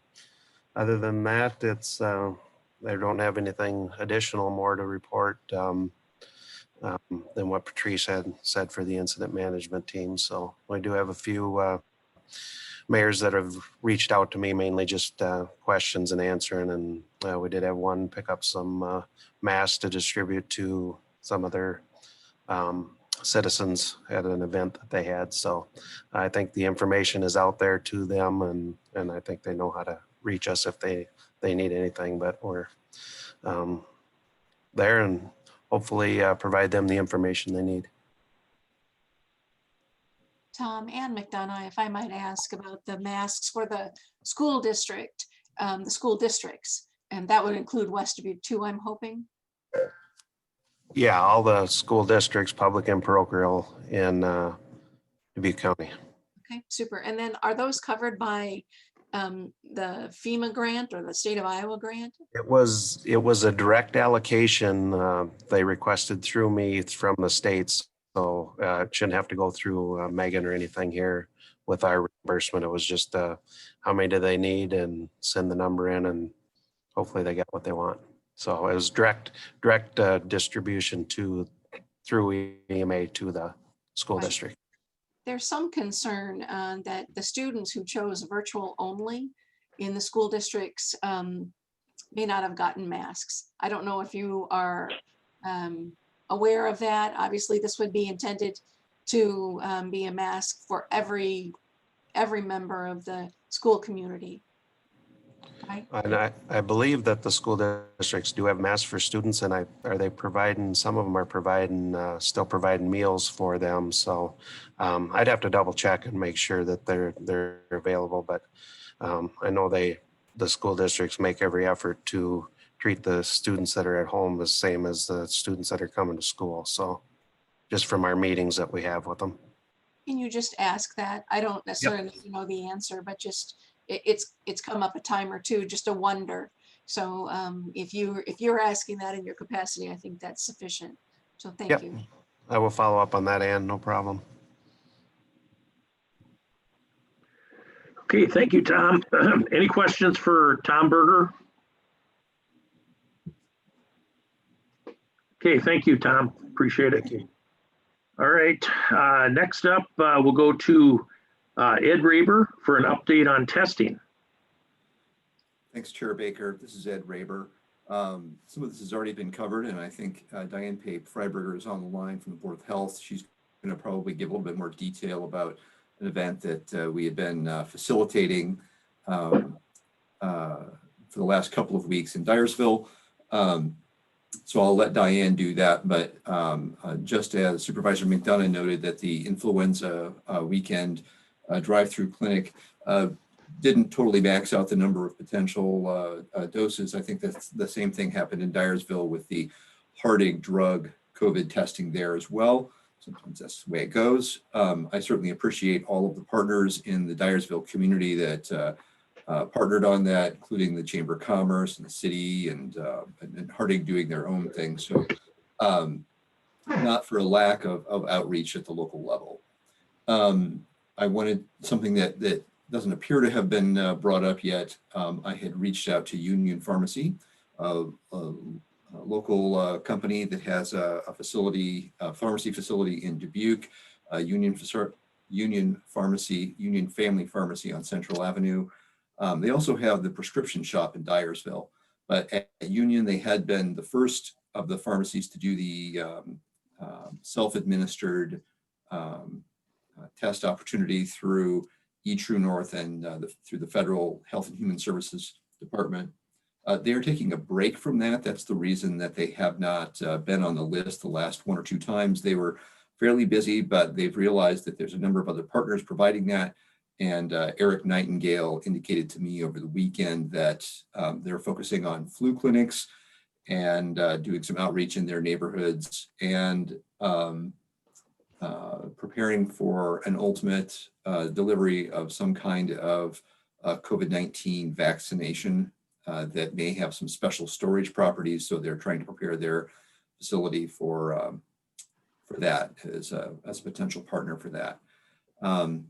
In terms of overall testing, thanks Patrice and Sam for that.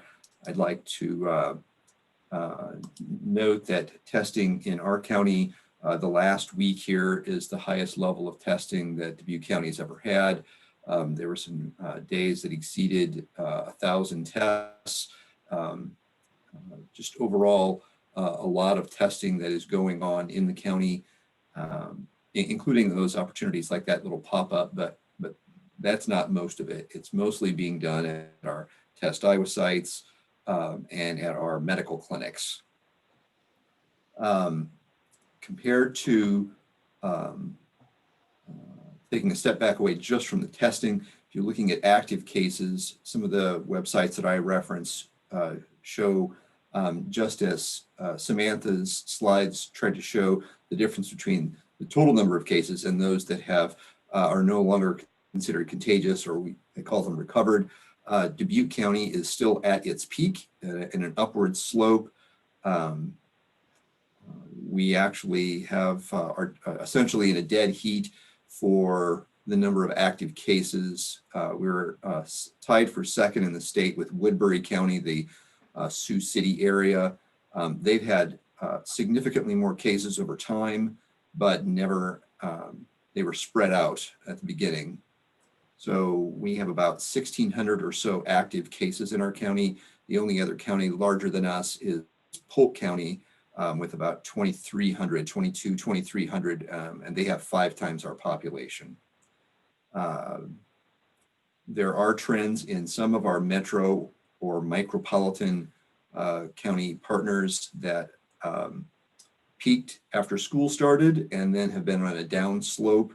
And that includes both Johnson County and Story County and a number of micropolitan counties such as Clinton and Cerro Gordo, and places like that. So there are a variety of bell curves or different curves going on out there in terms of active cases or a decrease, and we're still on the wrong side of that. Our peak number of active cases is today.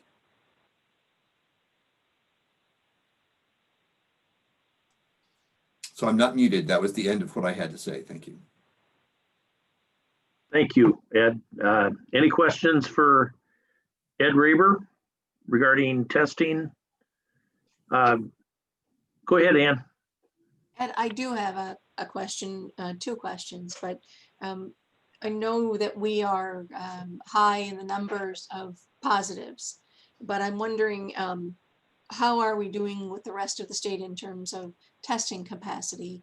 And you said one day we had more than 1,000 tests completed. Did I understand it to be one day number? Yes, that was on the 15th. There were 1,053 according to the IDPH dashboard. So on the 15th, there were 1,053 tests.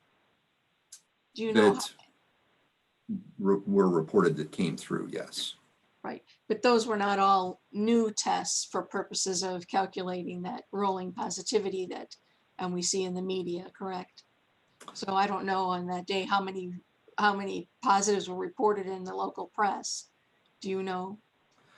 As I look on the dashboard for October 15th, it shows 84 positives that day. So 84 positives out of 1,053 tests Yes. is a very different rate. Again, not saying we want that trend to be down. We want the trend to come down. And that is absolutely the goal. But the information that's being shared that we're getting questions on is not absolutely clear about the positivity rate based on total numbers of tests completed each day versus new tests completed each day. I believe that the new tests each day is what I just stated. That's the 1,053. Yeah. At the end of last week, I took an opportunity to pay a little bit of attention to a virtual conference that usually is in person. It occurs in Eastern Iowa. It's called the Iowa Ideas Conference. And I only caught a couple of sessions. One, and it's just topical things. The event has a number of sponsors. Its primary sponsor is a locally owned newspaper in the Cedar Rapids area, the Gazette.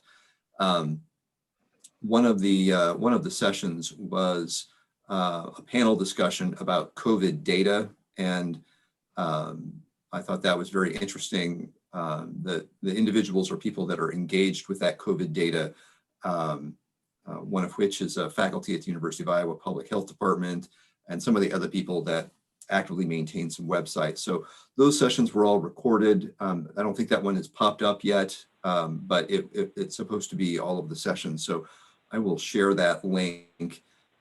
It's some of the people actively engaged on the consumer side of using that data, and I'll I'll send that to the team to let you know that that's something that, if you care to watch that, that would be something that might help you understand a little bit more of the nuance of what's going on behind the scenes there with the data. But actually in front of the scenes, not behind the scenes. There was not anyone from IDPH or the state that was on that panel. But there are apparently other educated individuals in Eastern Iowa who are looking at the data differently, and that might help us learn something. Is that what you're saying? I'm saying that that the questions that are being posed in Dubuque County are very similar to questions that our colleagues around the state are having as well. And how do we compare as a county to the numbers of tests being done in Lynn County? Is it comparable? Person for person, no, we're much higher. We're probably one of the highest locations in the state. We're probably at Lynn County in total cases is at about 5,000, and we are approaching 4,700. So actually it's likely that in the not distant future, we may overtake Lynn County in terms of the total number of cases. In terms of testing, we're very similar. Lynn County has a large Test Iowa site that is run by the state of Iowa, and that's the largest site doing any testing in Eastern Iowa. Lynn County has had a couple of days that in the last week there were 1,000 tests, but Dubuque County is very comparable to the largest testing counties in the state of Iowa. So is our county just that much sicker, or are we testing per 100,000 folks more aggressively and we're turning up folks who are symptomatic or asymptomatic, pardon me? Probably the availability of testing in our county is more significant than in probably any other county in the state. We have 2 Test Iowa clinics. My past conversations with our medical community, the institutions that are also providing testing in their clinics outside of Test Iowa's program, their testing tends to go up and down based on some demand. So there have been some times where we saw a lull in interest at our Test Iowa clinic and the total testing numbers were down. I would say that that seems to ramp up as well as the public demands it.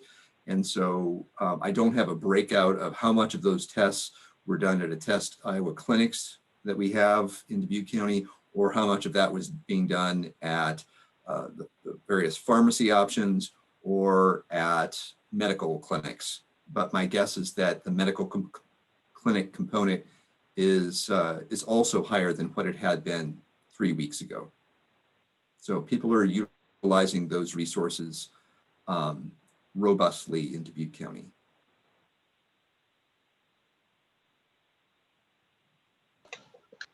Ed, Dave Baker, I think there's limited amount of rapid testing machines. I know Iowa City has one. What's the prognosis for expanding rapid testing for Dubuque County? Go ahead. So I believe by this time, all of the long-term care facilities are using that for their ongoing testing of their staff and residents that they're being asked to do. So although we didn't hear a report on that today from Tammy Freiberger, that maybe that's a positive thing, that is what they're using. That's what their colleague institutions around the county and around the state are using.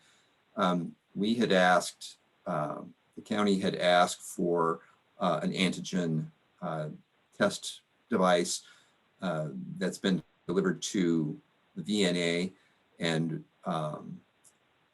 I've had several conversations with the VNA director about how they might implement use of that in some particular cases. And I don't actually have anything new to report to you. They were waiting a couple of weeks ago. They were waiting on some training from IDPH about how to use and calibrate that. I had I am not part of that.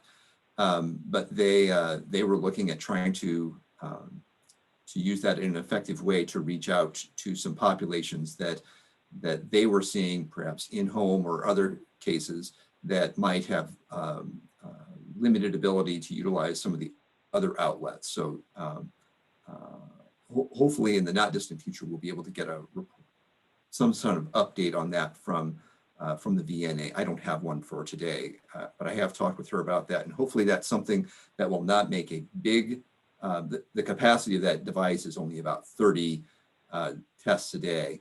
That being said, if they're able to reach some individuals that might not have an opportunity to be tested otherwise, they would do that. The other thing, I don't have an exact number about that, but Patrice has reported in the past that the state had provided Dubuque County and the partnerships that I greatly appreciate that Patrice and the rest of the incident management team have formed with Iowa Department of Public Health. That's relatively unique in the state. We were allocated, I think, 2,000 test kits, Test Iowa type test kits to do contact tracing or to provide some other outlets. And that is happening. I believe that we are not through that 2,000, but it's been another way that I think the VNA, as they do some front end contact tracing, have been able to assist a number of people that have some other barriers to get in and get a test at one of our medical providers in the community. So there's a variety of those partnerships going on that seem to be making a difference in terms of getting people that need to be tested and removing those barriers. So I'm greatly appreciative of a lot of those efforts and how they're moving forward and how we can continue to make those available to the Dubuque County population. Okay, thank you, Ed. Any other questions for Ed Raber? Supervisors Wickham or McDonough? Okay, thank you, Ed. Next, we'll go to our Board of Health update. And I believe we have Diane Pape Freiberger, the Vice Chair of the Dubuque County Board of Health. Thank you, Chair Baker and and Supervisors McDonough and Wickham. We, as the Board of Health, will meet again October 21st at 6 p.m. via Zoom, as indicated in the email that came from Chair Tom Beschen to you. Just a quick addition to the testing that happened in Dyersville in a pop-up site provided by Charlie Hardig on Saturday. I was not there the whole time, but they had 50 individuals that had signed up for testing, and another 5 showed up, and they were able to provide them data through their cell phones. So they were able to go ahead and test them and put them into the schedule like for this week. They had requested assistance from the community of Dyersville for 3 weeks to see if they could get 2 to 3 volunteers, and they didn't have any. So that's why I went out to be support for them. Charlie did pay 2 of his employees to go out with him to do the testing for that day. There is nothing further on that. I will be giving an immunization update at the Board of Health meeting on Wednesday night. There's a lot of good information that although they did not see the volumes on Saturday that they had expected, the pharmacies in Dubuque have over exceeded what they have done in previous years, over 50% more already than they have done in previous years, which is good news for those that are going to those sites for insurance. I do know that Stacy and VNA has had an increase in the number of individuals who have made appointments to get scheduled through VNA. And they've been great partners all along with the immunizations. These are individuals that are actually entering data into IRIS. So we'll be able to pull some data out of IRIS because they are. And we would like to see an increase in the vaccinations for the influenza this year and in future years. but more importantly for this year. And I don't have anything else unless there's any questions. Again, thank you very much. Thank you, Diane. All right, any other questions for Diane Freiberger? Okay, thank you. We're going to jump back to Ed Raber for an update from Dubuque County municipalities. I know we had an update from Patrice on this. Ed, I didn't know if you had anything else to add? I don't have anything to add at this time. Have reached out to Patrice about the community meetings that they're working on, so I'll continue to monitor that and stay in touch with those communities. But I don't have any other information that has come to me. Okay, thank you. I have outreached to the mayor of, well, actually several mayors have contacted me and with the Telegraph Herald's headline. So, but I think of note probably is that at least one other community is looking for an intersect point where individuals may have barriers to cloth masks, such as laundry ability, and that some of the county surplus masks are going to be distributed through food pantries and other ways. So interesting discussion that's, you know, trying to micro level look for where we can be of assistance. I think in the Dubuque community in 52001, there are now available in outreach. Eagle Country Market is having them at their customer service counter. So we have just shy of 4,000 masks out in the community. They are disposable and they're in packages of 3. So I think that outreach is going well, at least with disposable masks. Okay, thank you. And I'll report, as I had mentioned at the Dubuque County Board of Health meeting, their last meeting, that with the help of Diane Freiberger and Tom Townsend and the volunteers from the Dubuque Area Labor Harvest, we were able to distribute masks out throughout the county along with grocery deliveries, and that went over well. So I think that's certainly not an end all, but it is a means to getting masks out to folks that might not have access to them.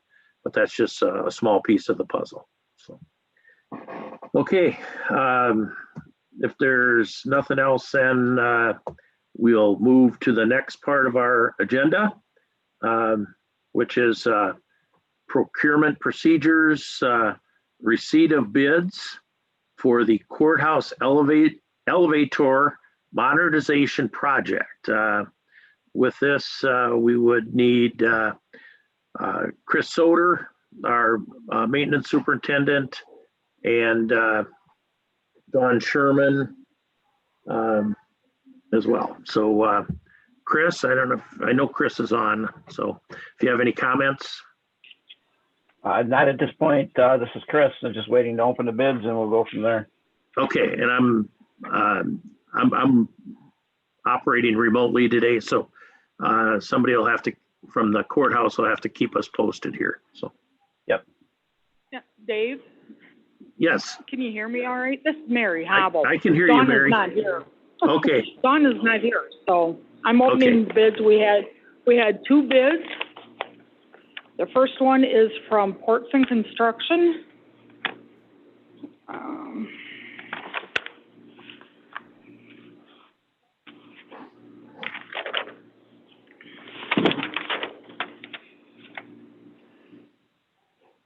$292,325. $292,325. Was the bid bond? And yeah, the bid bond is here also. Okay.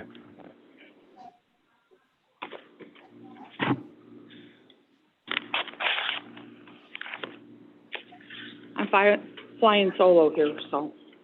Sure.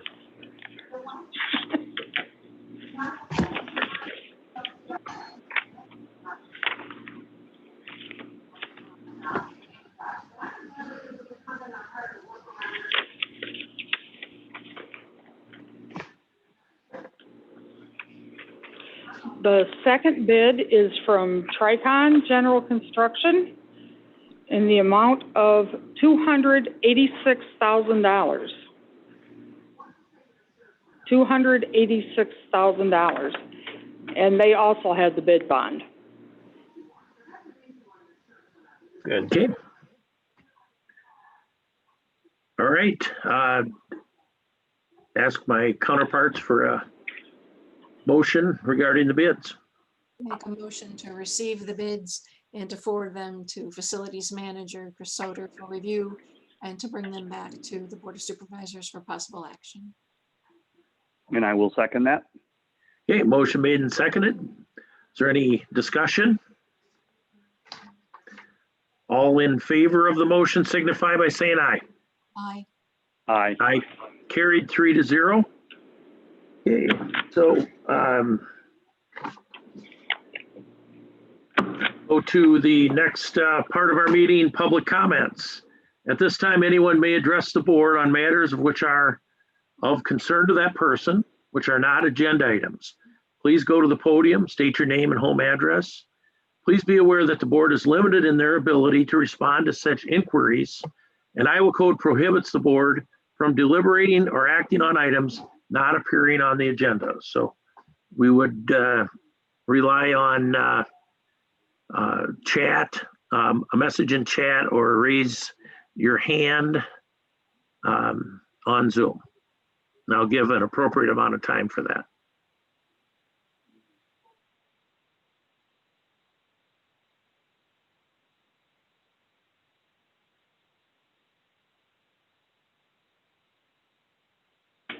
Okay, I'm not seeing any action.